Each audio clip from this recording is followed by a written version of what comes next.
দেখে মনে হবে নির্বাচনী জনসভা। কাতারে কাতারে মানুষ। বিশিষ্ট নাট্যকার ও পরিচালক ব্রাত্য বসু পরিচালিত হুব্বা সিনেমা দেখতে অগণিত মানুষের ভিড় দমদম ডায়মন্ড প্লাজায়। কয়েকশো মানুষের পাশাপাশি এদিন দক্ষিণ দমদম পৌরসভার পুরপিতা দেবাশিস ব্যানার্জিও গিয়েছিলেন হুব্বা সিনেমা দেখতে। এদিন পুরপিতা দেবাশিস ব্যানার্জি বলেন, এই ছবি এই সমাজকে অনেক কিছু বুঝিয়ে দিয়েছে। মূলত ছবিটি হুব্বার চরিত্র যেভাবে বর্ণিত হয়েছে তাতে আগামী প্রজন্ম অনেক কিছু জানতে পারল এবং কেন এই হুব্বা চরিত্র সৃষ্টি করেছেন পরিচালক ব্রাত্য বসু।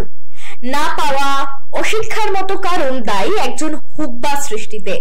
তাই একদিকে যেমন এই সিনেমা তৎকালীন সমাজ ব্যবস্থাকে তুলে ধরেছে, তেমনি বর্তমান সময় যেন এই ধরনের অসামাজিক শক্তি সমাজকে কোনোভাবেই প্রভাবিত না করতে পারে, তার জন্যই ব্রাত্য বসুর এই ভাবনা বলে জানান দেবাশিস ব্যানার্জি।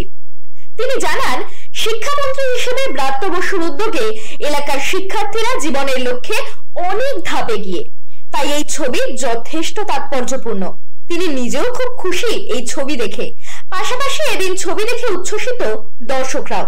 বারবার বললাম যে আমি ছবিটা দেখে একটা শিক্ষা নিলাম যে বিগত সরকারের আমলে এই যে হুব্বা ছেলেটা ছোটবেলায় পড়াশোনা করতে পারছে না, ওর বাবার দারিদ্রতার জন্য ও বই কিনতে পারছে না।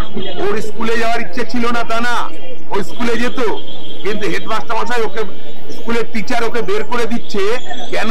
ও বই কিনতে পারছে না, ওর বাবা বই কিনে দিচ্ছে না। সিপিএম জমানায় এরকম অজস্র ঘটনা ছিল, কিন্তু এই জমানায় এরকম হুব্বা কিন্তু হবে না। তার কারণ ব্রাত্য বসুরা, মমতা বন্দ্যোপাধ্যায়, অভিষেক বন্দ্যোপাধ্যায়রা খেয়াল রাখে যে কোন ছেলেটা পয়সার অভাবে পড়তে পারছে না। আজকে দমদম বিধানসভায় এমন দেখাতে পারবেন না যে ছেলেরা পয়সার অভাবে পড়তে পারছে না।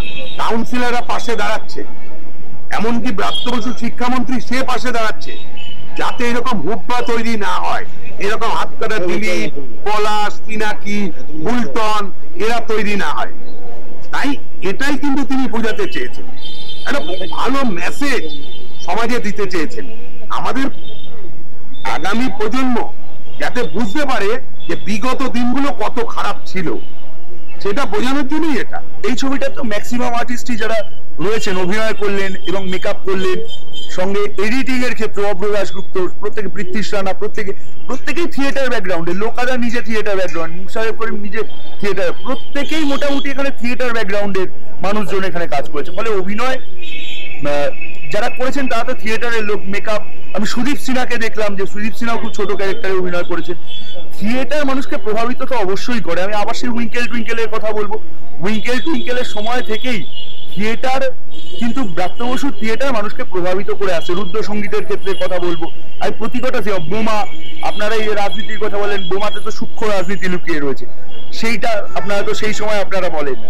তা সেই জায়গাগুলোয় কিন্তু রাজনৈতিকভাবে সবসময় থিয়েটার, সিনেমা এগুলো মানুষকে প্রভাবিত করে। ব্রাত্য বসুর এই একটা উত্তম পরিচালক, ব্রাত্য বসু, মঞ্জু ব্রাত্য বসু, তার জন্য আজকে আপনারা এসেছেন। আজকে অ্যাকচুয়ালি আমরা ফিল্মটা এনজয় করতে এসেছি। আমরা শুনেছিলাম কালকে নাকি ফিল্মটা অনেক ভালো হয়েছে, তার জন্য আমরা এসেছি। অবশ্যই সবাই যারা যারা অভিনয় করেছে সবাই খুব ভালোই করেছে। ছবি দেখে কি মেসেজ পেয়েছেন আপনারা? ছবি দেখে যে মেসেজটা পেয়েছি, যেটা বুঝতে পেরেছি, সময়ের প্রচন্ড গুরুত্ব আছে, সঠিক সময় সঠিক কাজ করা উচিত আর সঠিকভাবে করা উচিত। Bureau report, channel 10।